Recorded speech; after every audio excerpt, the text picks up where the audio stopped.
So, ladies and gentlemen, back in the day, wrestlers would have different nicknames. King Kong Mosca, obviously Hulk Hogan, Incredible Hulk Hogan. But if I say to you, Mad Hungarian, what do you think in wrestling? Well, this guy wasn't a wrestler. He had one of the most interesting nicknames and well warranted in Major League Baseball history. The Mad Hungarian, Al Hrabosky. Now, to see this player on the mound and what he did before he went back to pitcher's mound, he had a certain way of doing things, very unique. You have to see it on YouTube to believe it. Now, born in 1949 in Oakland, he played MLB from 1982 for the Cardinals, the Royals, and the Braves. As of 2022, he's a color commentator on Cardinals regular season pregame and postgame broadcasts on Valley Sports Midwest. Now, Harbowski's nickname again, the Mad Hungarian, because of his unusual last name and colorful character. He played baseball and football at the great Savannah High School in Anaheim, California. He was eventually selected by the Twins in the 11th round of the 67 amateur draft, but did not sign with the squad. Now, 2 years later, the Cardinals made him their first-round choice. At the age of 20, he made his major league debut in a scoreless inning against the San Diego Padres on June 16th, 1970. A very effective reliever, 64-35 record, 3.10 ERA, 548 strikeouts, and 97 saves. 7 years with the Cardinals, 2 seasons with the Royals, and of course, he wrapped up his career with the Braves and with the Cardinals in 75. He led the league in saves. Now, he became a Cardinals fan favorite for his antics on the mound. When entering a game, he would turn his back to the batter, walk towards second, vigorously rub the ball between his palms several times, take a deep breath, and pound the ball into his mitt. Now, this would come under delay a game or the Major League Baseball rules. He wouldn't be allowed. He then stormed back to the mound and stared down the batter. Although the home crowd would roar in delight, most batters were not fond of routine, and rules were changed to basically stop routines like this occurring. Now, when he led the National League in saves in 75, he had 22, a career best, en route to winning the Sporting News Fireman of the Year. He had a career high in wins that year with a 13.3 record with an ERA of 167. Now, early in his career with the Cardinals, Hrabosky enhanced his menacing appearance with long hair and a horseshoe mustache. When Vern Rapp became the Cardinals manager in 77, he imposed a grooming code on the players. Hrabosky cut his hair and shaved the mustache despite his vehement opposition. He explained, relief pitching is 75% mental. How am I going to scare hell out of the bat hitters with my new image? How am I going to convince them that I'm a dangerous madman if I look like a golf pro? I've never been blessed with great ability. My mystique was what made me successful. The enmity between Hrabosky and Rapp persisted throughout the season, and including the former being suspended on May 21st for what Cardinals management stated as rank insubordination. But at the time, because of his appearances on This Week in Baseball and highlight reels, he was becoming a folk hero not only in St. Louis but across the National League. Now, his most memorable performance came in 77 during an ABC Monday Night Baseball game against the Reds on May 9th. In the top of the ninth, with the game tied 5-5, Hrabosky allowed the first three hitters, all left-handed, Ken Griffey, Joe Morgan, Dan Dreesen, to reach base and load the bases.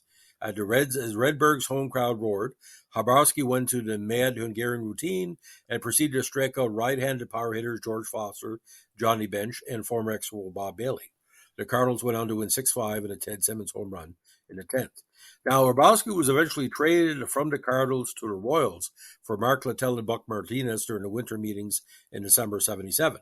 In 78, he went 8-7 for the Royals with a 2.88 ERA with 20 saves and 75 innings of work and 58 appearances. Hrabosky had 60 strikeouts and 35 walks while allowing fewer hits and runs than the year before. He appeared in 3 games of the ALCS that year, his first and only time pitching in the postseason. He pitched in the 8th inning of the first 3 games, allowing a combined total of 3 hits and 1 run, but the Royals lost to the New York Yankees for his 3rd straight year, this time in 4 games.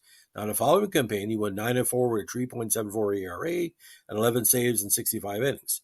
He allowed more hits and runs, 67 and 31 respectively, while having 39 strikeouts and 10 walks. He was granted free agency after season and signed with Atlanta. Now, Atlanta became a little bit more of a folk hero because he was getting spot duty, but the fans really took to him and really figured he was going to be one of the big draws of a struggling Braves team. Now, during his time with Atlanta, he saw diminished playing time and recorded just 7 saves over 3 seasons. His last appearance in the majors was in '82 at the Atlanta Fulton County Stadium against the Expos on August 18th.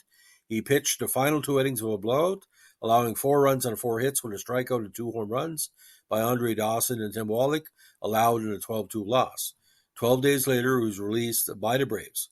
Hrabosky eventually signed with the White Sox during spring training in '83, but retired before the season ended. Again, 13 campaigns, 64 wins, 35 losses, 95 saves, and an ERA of 3.10. Now, his color commentary for the Cardinals games since '75 has been highly regarded, and has been with Bally Sports Midwest since '97. He also hosted his own radio show on KFNS 590 in St. Louis. He also serves as an occasional fill-in analyst on the Cardinals radio network. Now, Hrabosky and his beautiful wife, June, reside in St. Louis.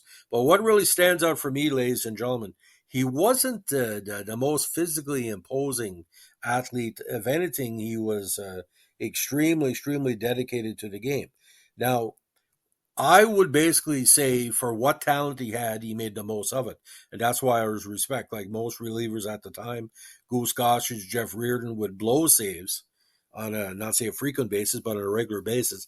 Hrabosky, when he was on his game, would rarely blow a contest. So, I mean, he was pretty strong. And don't you have to understand, the Cardinals team of the mid to late '70s were still building as a franchise before the what they called the 1980 success. So the age was there, but like I said, well, for what he did, he was a draw because everybody knew something was going to happen. But Vern Rapp kind of took away his power by taking away his big hair and his Fu Manchu. But like I said, when I was a kid, boys, when he used to play the Expos, it was so fun because the only time he would come in where either they were about to win or they were well behind, like he wasn't a middle reliever. Literally, he was one of the pure end of game guys, like what they call game ender. Either as a save or just to close it off. Tremendous player. And I know one thing, when we were growing up, when he was on, Atlanta, St. Louis, Kansas City, people were watching. And there was a game against the Blue Jays, I think in '78 in Toronto, where he had his own cheering section because of his background, his Hungarian background, very big in that community. So, ladies and gentlemen, that's the story of the mad Hungarian Ali Hrabosky. If you like what we're doing here, give us a like, comment, subscribe, or share. And don't forget, what Major League Baseball was in the '70s doesn't exist in 2023. This is a very, what they call, wishy-washy. There's no talent like Bryce Harper freaking out. You would see that every game back in the day. Like I said, you have very little. But Angel Hernandez, he should be fired. Come on. I don't have to say this in any podcast. I say Angel Hernandez and you think crap. And like I said, every time you say the word, a wafting of shit comes into the podcast. So I'll never mention his name again. Have a good one. Bye.